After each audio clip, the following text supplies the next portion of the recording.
बिस्मिल्लाहिर्रहमानिर्रहीम। आज हम फर्स्ट क्लास का next topic evidence of atom को डिस्कस करेंगे।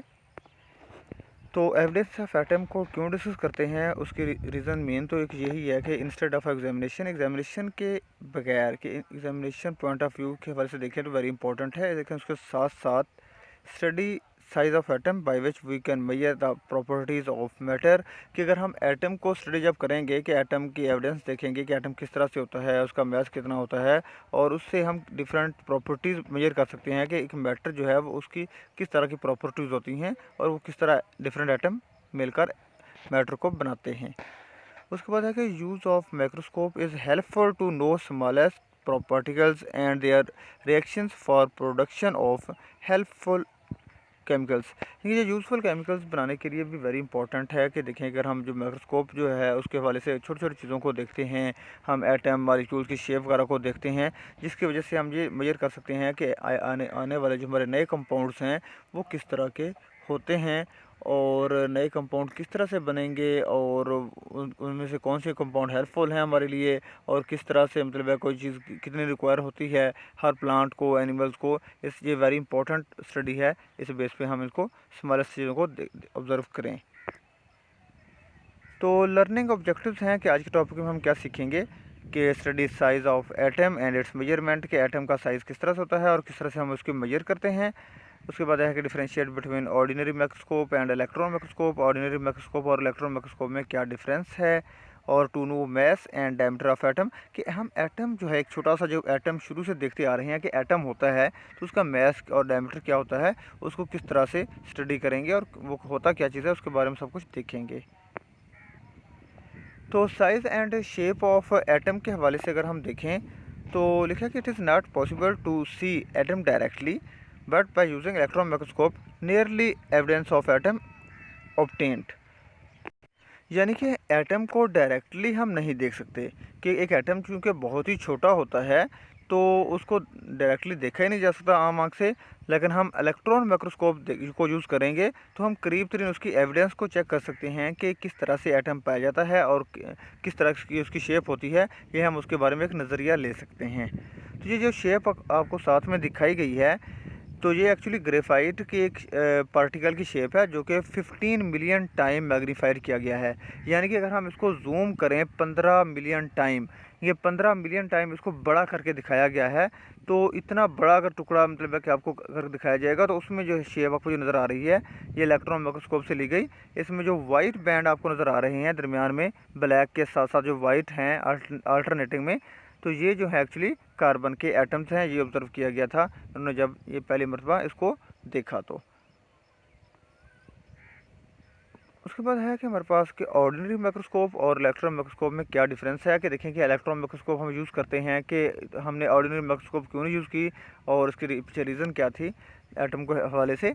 तो ये यहाँ पे 3-4 पॉइंट्स हैं जो कि हमने एटम के हवाले से देखने हैं। उसकी मेन रीज़न तो एक तो ये थी कि ऑर्डिनरी माइक्रोस्कोप में जो सोर्स यूज़ किया गया है वो विजिबल लाइट है, जबकि इलेक्ट्रॉन माइक्रोस्कोप में बीम ऑफ इलेक्ट्रॉन यूज़ होती है और इलेक्ट्रॉन की बीम की वेवलेंथ छोटी होती है, जबकि विजिबल लाइट की माइक्रोस्कोप की जो वेवलेंथ है उसकी उनके जो विजिबल लाइट की वेवलेंथ तकरीबन 500 nm होती है जो कि बड़ी होती है, और इलेक्ट्रॉन माइक्रोस्कोप की 0.2 होती है क्योंकि इलेक्ट्रॉन जब बहुत छोटे होते हैं उसकी वेवलेंथ छोटी होती है।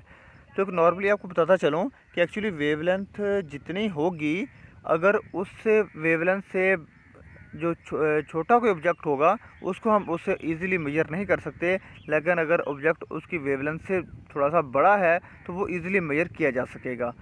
तो लिखा है कि image with wavelength smaller than visible light, जिसकी विजिबल लाइट से जो है कि वो इमेज छोटा होता है तो वो जो है कि हम इजीली मेजर नहीं कर सकते ऑर्डिनरी माइक्रोस्कोप से। लेकिन चूंकि इलेक्ट्रॉन माइक्रोस्कोप की वेवलेंथ विजिबल लाइट से छोटी होती है तो हम उससे के ज़रिए आसानी से जो छोटे पार्टिकल्स हैं जिनकी वेवलेंथ विजिबल लाइट से भी कम है उनको भी हम आसानी से मेजर कर सकते हैं। सो दैट एटम जो है चूँकि वो बहुत ही छोटा होता है, उसका साइज़ जो है कि विजिबल लाइट की वेवलेंथ से छोटा होता है, तो उसको हम ऑर्डिनरी माइक्रोस्कोप से तो मेजर नहीं कर सकते, लेकिन इलेक्ट्रॉन माइक्रोस्कोप से इजीली ऑब्ज़र्व कर सकते हैं।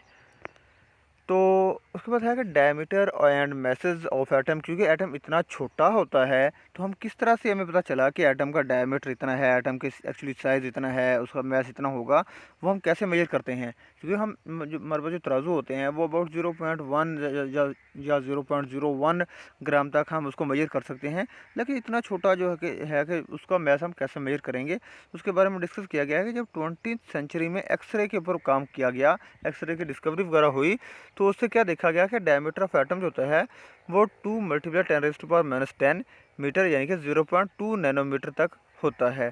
ये एटम का जो डायमीटर है वो 0.2 नैनोमीटर, ये 1 मीटर का भी जो है कि तकरीबन ट्रिलियंथ पार्ट जो है कह सकते हैं कि वो होता है। तो इतना छोटा जो है चूँकि साइज़ होता है, लेकिन एक्सरे जो है उसकी वेवलेंथ जो है नॉर्मली बहुत ही छोटी होती है, इलेक्ट्रॉन से भी छोटी होती है। तो उसके ज़रिए जो है कि हम इसका डायमीटर जो है उसका मेजर कर सकते हैं। उसके बाद है कि मैसेज ऑफ एटम का भी ऑब्ज़र्व किया गया कि ये एक हमारे पास स्पेक्ट्रोस्कोपी यूज़ की जाती है। हम इसको नेक्स्ट टॉपिक में डिस्कस करेंगे, जिसके ज़रिए जो है ये मालूम किया गया 10⁻⁻27 टू 10⁻⁻25 kg। देखिए इतना छोटा उनके मैस होता है, तो इसको हम फिर किस तरह से मेजर करेंगे। 10⁻⁻27 से 10⁻⁻25 kg तक इसका जो मैस होता है तो ग्राम में, तो अगर कैसे मेजर करेंगे, -25 की रीडिंग लेना बहुत मुश्किल है। तो इसके लिए उन्होंने जो है साइंटिस्ट ने अपनी आसानी के लिए क्या किया कि इसके लिए एक छोटा यूनिट AMU रखा गया। AMU mean atomic mass unit होता है, जो कि 1 AMU is equal to 1.661 × 10⁻27 kg होता है। यानी कि इतना मतलब है कि 10⁻27 kg में होगा तो 1 AMU होता है। यहाँ पे आपको छोटा सा हिंट भी बताता चलूँगा कि नॉर्मली हम जो हाइड्रोजन का मैस लेते हैं तो हमें पता है कि हाइड्रोजन का मैस 1 होता है। एक्चुअली ये 1 AMU होता है, यानी कि इस 1 AMU का मतलब ये है कि इसका मैस एक्चुअली 1.661 × 10⁻27 kg है। तो इस तरह बाकी जितने भी एटम के मैसेज होते हैं वो इनसे ही रिलेट करके निकाले गए हैं। तो यहाँ पे एक और भी हिंट बताया गया आपको कि एक स्पॉट जो है छोटा सा, अगर हम फुल स्पॉट लगाते हैं तो उसके अंदर तकरीबन 2 मिलियन एटम्स होते हैं। देखिए इतना छोटा होता है कि एक स्पॉट बहुत छोटा सा है, इसका मैथ का मेजरेबल नहीं होता, लेकिन इसके अंदर भी अगर फर्दर 2 मिलियन एटम हो तो एक एटम का मैथ कितना छोटा होगा। तो ये वाकई इस बात की हकीकत करता है कि ये 10⁻27 में ही होगा।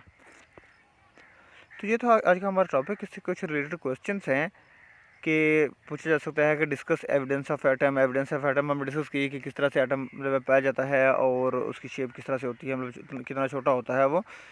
उसके बाद है कि how an atom can be observed, atom किस तरह से ऑब्जर्व किया गया, तो हमने देखा कि एक्सरे से और इलेक्ट्रॉन माइक्रोस्कोप से इसको ऑब्जर्व किया गया। How and when diameter and message of atom has been के मेजर्ड, तो मतलब है कि एटम के जो है मैसेज और डायमीटर को 20th सेंचुरी में और एक्सरे की जब डिस्कवरी हुई थी तब मेजर किए गए, कितने कितने आए थे वो हमने देखे हैं पिछले टॉपिक में। उसके बाद है कि डिफरेंशिएट बिटवीन ऑर्डिनरी माइक्रोस्कोप और इलेक्ट्रॉन माइक्रोस्कोप में क्या डिफरेंस है, ये भी आपसे पूछा जा सकता है। तो ये तो हमारा आज का टॉपिक था। नेक्स्ट टॉपिक इंशाल्लाह हम मॉलिक्यूल के बारे में डिस्कस करेंगे, लेकिन अगर आपने अभी तक हमारे चैनल को सब्सक्राइब नहीं किया तो प्लीज़ इसको सब्सक्राइब कर लें और वीडियो को लाइक करें और अपने दोस्तों के साथ शेयर करें। Thank you. अल्लाह हाफिज़।